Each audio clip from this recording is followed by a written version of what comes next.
Hi, I'm Francis Anzalone. I'm the Vice President, TPH Way for Total Package Hockey.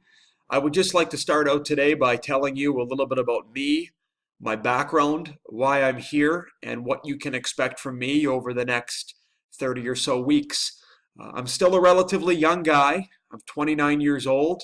I've been coaching, scouting, and working in administrative roles at the hockey Hi, I'm Francis Anzalone. I'm the Vice President, TPH Way for Total Package Hockey. I would like to start out by telling you a little bit about me, my background, why I'm here, and what you can expect from me over the next 30 or so weeks. I'm still a relatively young guy. I'm 29 years old. I've been coaching, scouting, and working in administrative roles in hockey for close to 10 years now. I was a goaltender growing up. I stopped playing at the age of 18 to start coaching. I grew up in a hockey household. My dad was a successful college and pro coach for close to 35 years. He just wrapped up a 5-year run as the head of college scouting for the Calgary Flames. So hockey's been all I've really ever known. As I mentioned, when I was 18, I stopped playing to start coaching. I worked with Pee Wee players. I progressed to the Bantam AAA level, to the Midget AAA level. And when I was 21 years old, I was given an opportunity to scout in the United States Hockey League. I was an assistant coach in the USHL by the time I was 23. And for the last 4 years, I've been both a head coach and associate head coach in the North American Hockey League. I spent last season, 2016-2017, as the associate head coach for the Shreveport Mudbugs. As you may know, the Mudbugs and Total Package Hockey have a partnership whereby TPH helps the Mudbugs with their day-to-day hockey operation. So I've basically been working for TPH for a little over a year now, and I've known Nathan Bowen, the president of the company, for close to 9.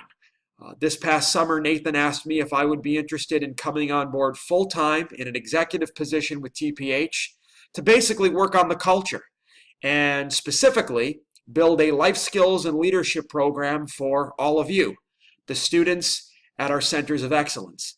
And that's why I'm here today. I'm here to begin week number 1 of our leadership program.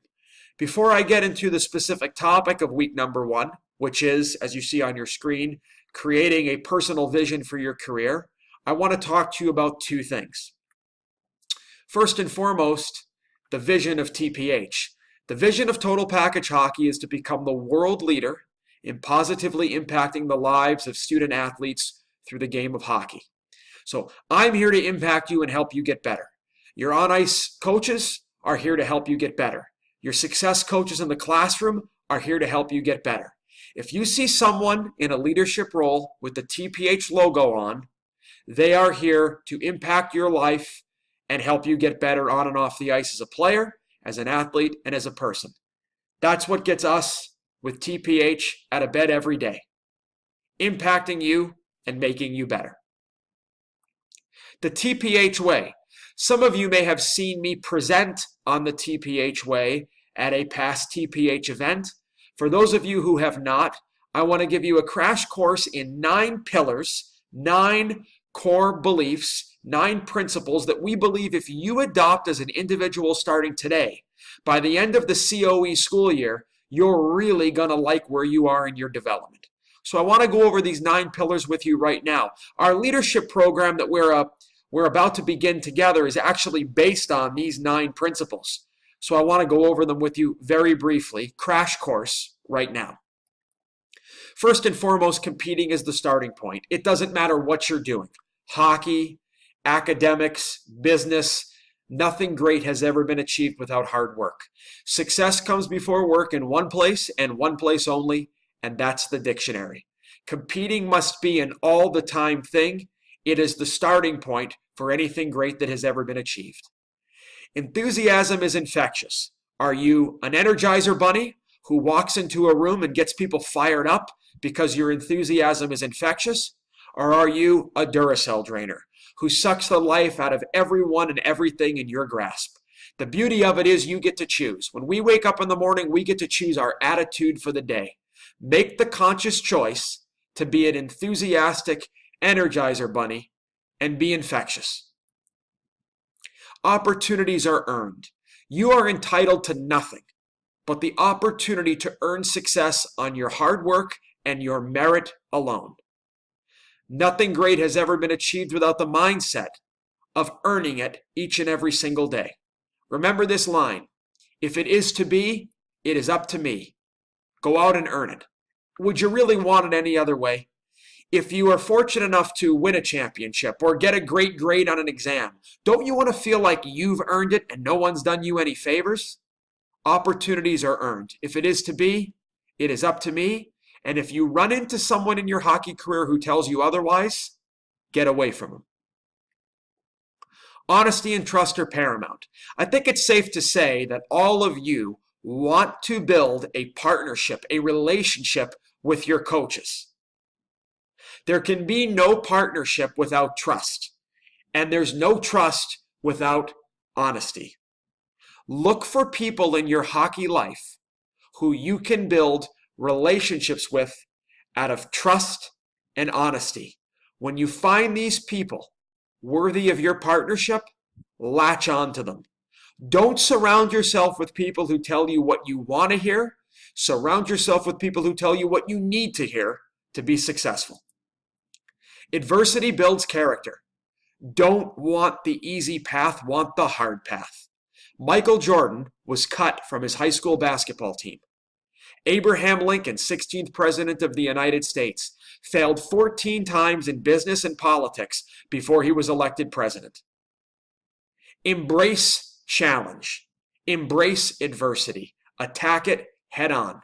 Allow it to harden your skin and create a quality called resiliency that high-level people want to see in their athletes, in their workers, in their students, in life.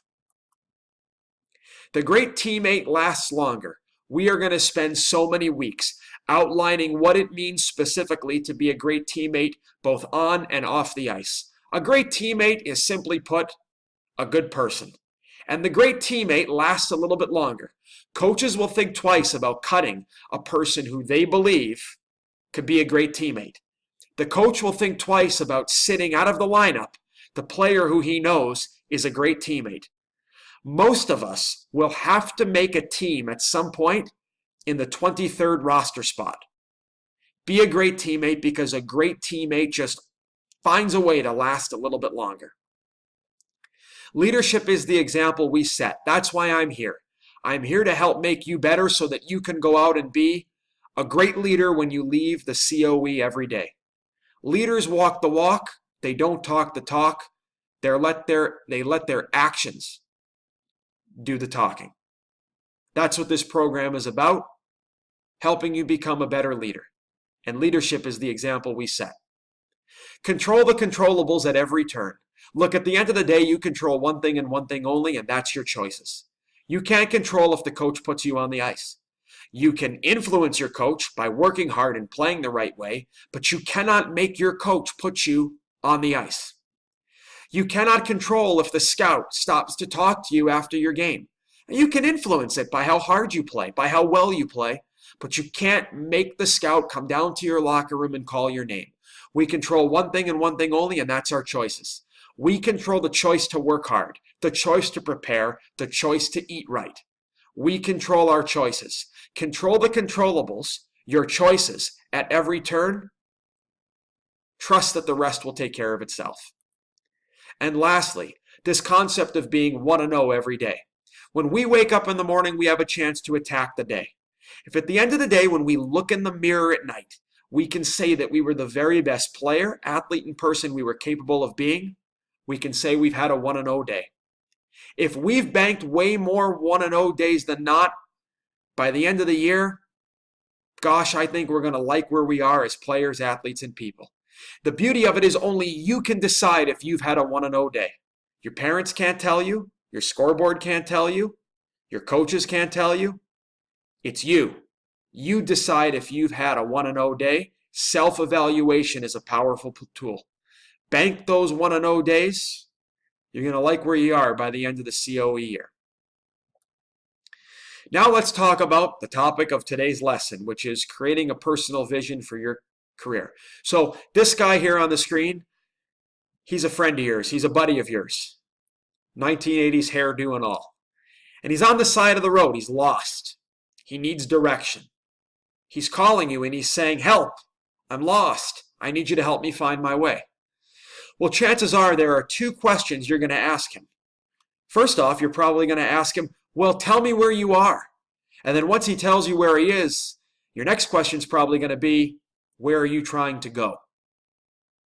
I want you to ask yourself these two questions today. Where am I in my career? Where am I trying to get to? That's the starting point. So where are you? Well, you're in the TPH Center of Excellence, and you're with me embarking on a 30-week journey into leadership. There are a ton of definitions for leadership. For me, leadership is just doing things the right way. I'm here to help put definition to what it means to do things the right way as an aspiring elite athlete. You are not elite. You are not on an elite path unless you are doing these 6 things right. Eating right, sleeping right, training right, practicing right, playing right, and most importantly, living right to make the hockey things you're doing on a daily basis count. Again, I'm here to help put definition to what it means to do all 6 of these things right so you can be the best player, athlete, and person that you're capable of being when you leave the COE each day. So this is where you are. Now let's talk about where you're trying to go. My goal here today is to get you to think about and then eventually craft a vision for your career. Your vision is your roadmap, and it's made up of your goals. There are 3 types of goals. The first type of goal is a long-term goal. These are your career goals, your dreams, what you envision yourself doing 5, 10, 15, 20 years down the line. When you walk into the locker room of a high-level team, one of the first things you typically see on the wall in most high-level dressing rooms is a picture of the championship trophy. It's there as a reminder of what the long-term goal is of the team. What is your long-term goal? What is your dream? What do you see yourself doing years down the line? There are intermediate goals. Intermediate goals are like season goals. Where do you see yourself as a player by Christmas? Where do you see yourself as a student by the time the spring semester rolls around? Intermediate goals are not 5, 10-year goals, but they're also not in-the-moment goals. Long-term goals and intermediate goals, they're like the light at the end of your tunnel, your motivation, the thing you look at every day that keeps you focused and gets you excited to hone your craft. The third type of goals are short-term goals. Now, these are your daily goals. Today, I want to work on my shot.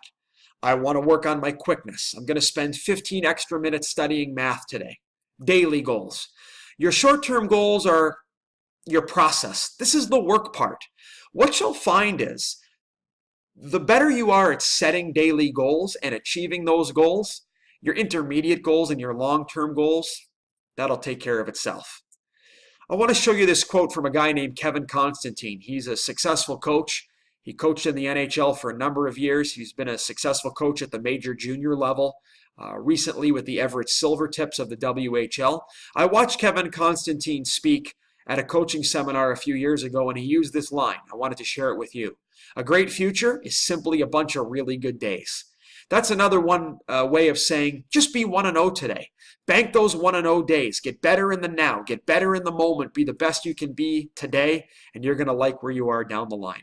So these are the 3 types of goals that exist. Long-term goals, intermediate goals, and short-term goals. I want to talk specifically about setting long-term and intermediate goals. There are a few characteristics of goals that I want to discuss with you here today.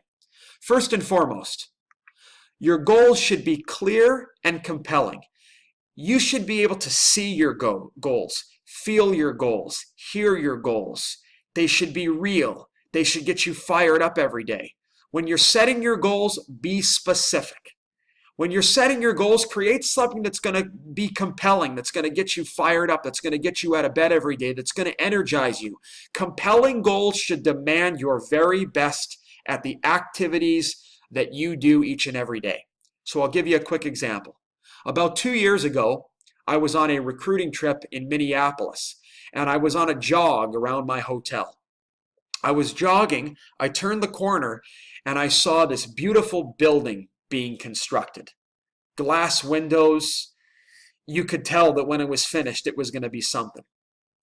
I saw these workers laying brick on the foundation that I later learned was the next phase of the project, the second part of the building being built next door. And I walked over to this guy laying brick and I asked him, "What are you doing here?" And he looked at me and he said, "What am I doing? I'm laying brick for $9 an hour. What does it look like I'm doing?" "Sorry I asked you." I said to the guy next to him, "What are you guys doing here? What are you building?" And he looked at me and he said, "Man, I am playing a part in building a children's hospital that's going to save lives for years and years to come." Two individuals, both doing the same job for the same amount of money, but completely different visions, completely different attitudes. One guy was just punching in and punching out every day, collecting his paycheck, laying brick. The other guy saw what he was doing as being so much greater than just a task. He saw it as a journey. He saw it as a big deal. I'm helping to save lives. Your goals need to be like the second bricklayer, specific, compelling, meant to energize and excite you. Goals can be qualitative or quantitative. What does this mean? It means that your goals can be results-based, quantitative, based on a number, or qualitative, based on the process. So for example, a player walks in and he says, "I want to get stronger." That's great, that's fine. Another player might walk in and say, "I want to put on 15 pounds by a certain date." One goal is a little more qualitative, the other goal is more quantitative. There's a number attached to it. Your goals can be one or the other or both combined. Your goals should factor in where you are, your age, the level you're at, your experience, the opportunities you're getting on, for example, the team you're playing on. So look at it this way. A player that plays on the fourth line and plays 9 minutes a game, he probably has slightly different goals than a player who's playing 23 minutes a game on the first line and going out on the power play. Another example, a player in his first year of AAA hockey might have different goals than a player in his fourth or fifth year of AAA hockey. Make sure your goals factor in where you are and match the opportunities that you're going to get. You should ask yourself, what am I going to look like when I reach my goal? So if your goal is to play in the National Hockey League, ask yourself, when I get there, what am I going to look like? Well, if your goal is to play in the National Hockey League and you're a young player now, you're probably going to be bigger when you get there. You're going to be stronger. You're going to be faster. You're going to shoot the puck harder. Well, therein lies what you need to be working on every day. So ask yourself, when I reach my goals, what am I going to look like? And you should involve others you trust in the process. We talk about honesty and trust being paramount. That's one of the pillars of the TPH way. Talk to your coaches, your teammates, your parents, the people that you trust. Ask them for advice. Ask them to listen to your thoughts on what your goals should be. Look, your goals are your own. This is your personal roadmap, but it's always good to involve people that you trust in the process of crafting your vision and setting your goals. Push the envelope, but be realistic. This is a fine line. Here's what I mean. Take a look at this chart.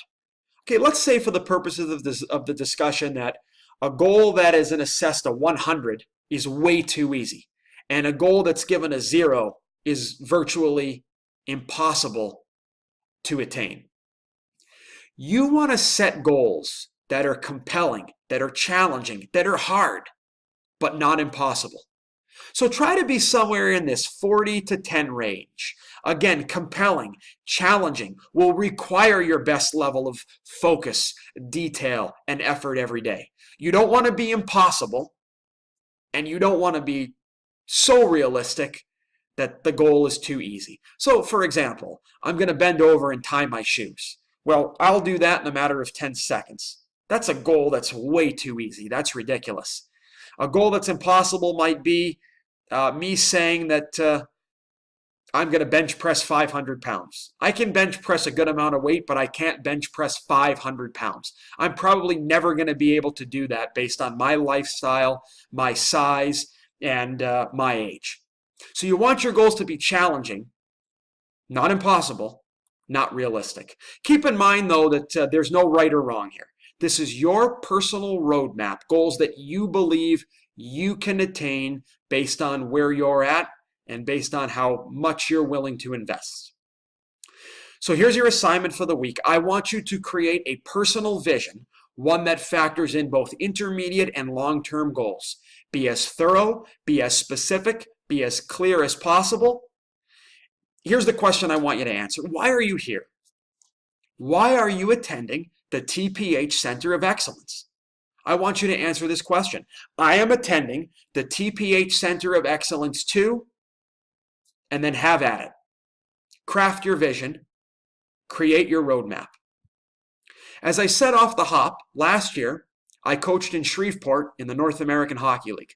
And before our training camp started, I asked our players to email me their vision, their goals for the year. I want to share 4 examples with you right now to help give you an idea of what you need to be thinking about.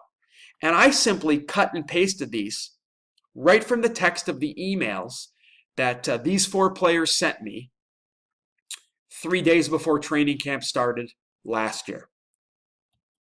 Have a look at player number 1. He said this: I'm in Shreveport to earn an NCAA Division I scholarship.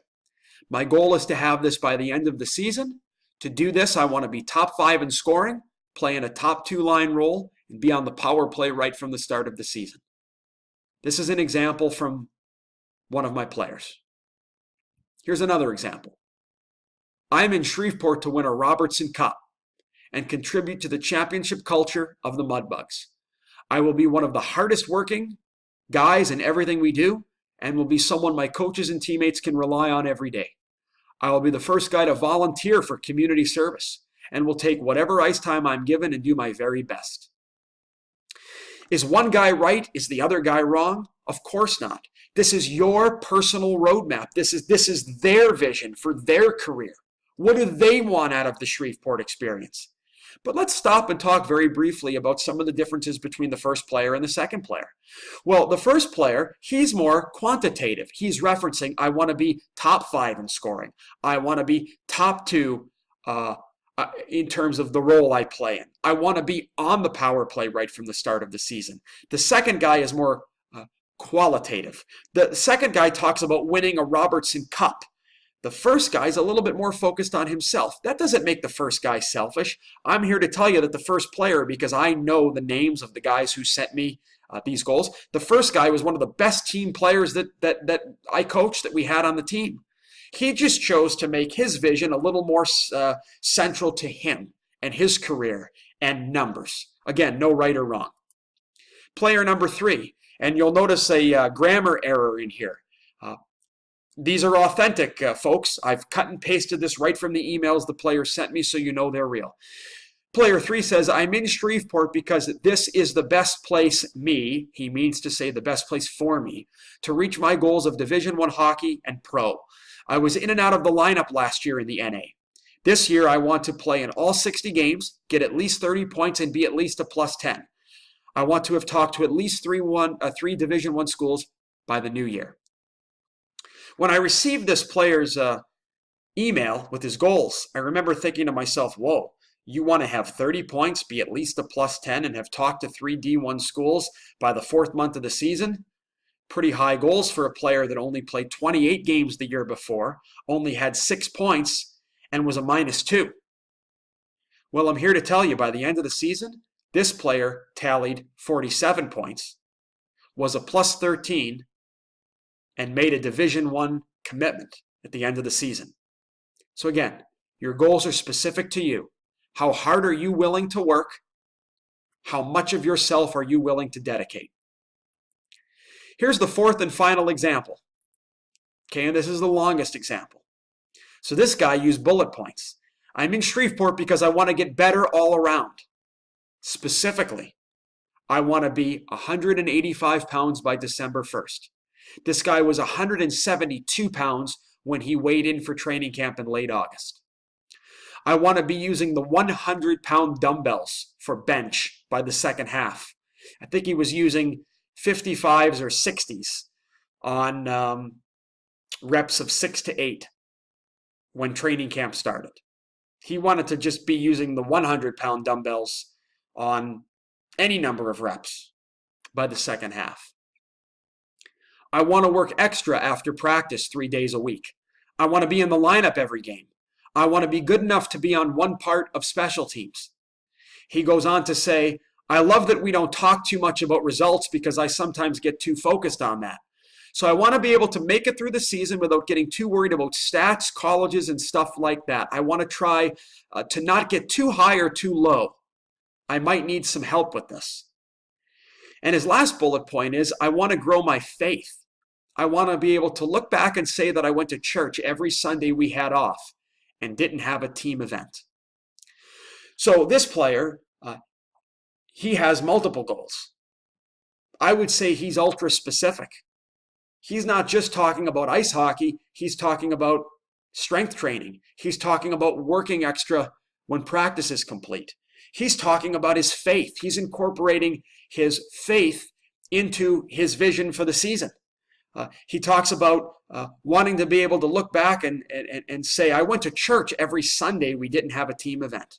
So again, this is what you make of it. It's specific to you. I can't drive that point home enough. It doesn't matter what the person next to you is saying or what their goals are.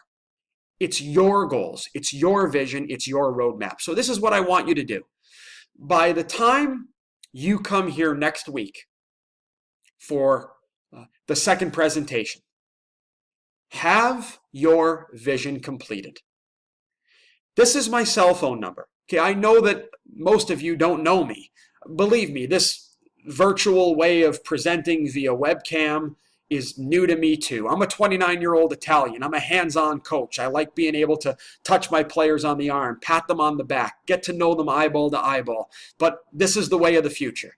So don't be afraid to text me or call me and reach out if I can be a sounding board for you, if I can answer questions, or if I can help you with this activity. As we said, one of the pillars of the TPH way, honesty and trust are paramount. There's only one way to build that relationship, and that's to have the dialogue that will hopefully lead to trust. Call me, text me, utilize me. I'm here to help you. Utilize your success coaches, your on-ice instructors.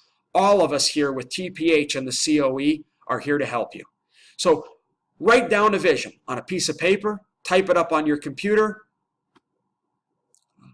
type it into your notepad app on your iPhone. Write it on your wall at home. Have something that you can look at each and every day to keep you on task. That's your assignment for the week. Until next time, get better, have fun, enjoy life, and bank as many of those 1 and 0 days as you possibly can. Thanks very much.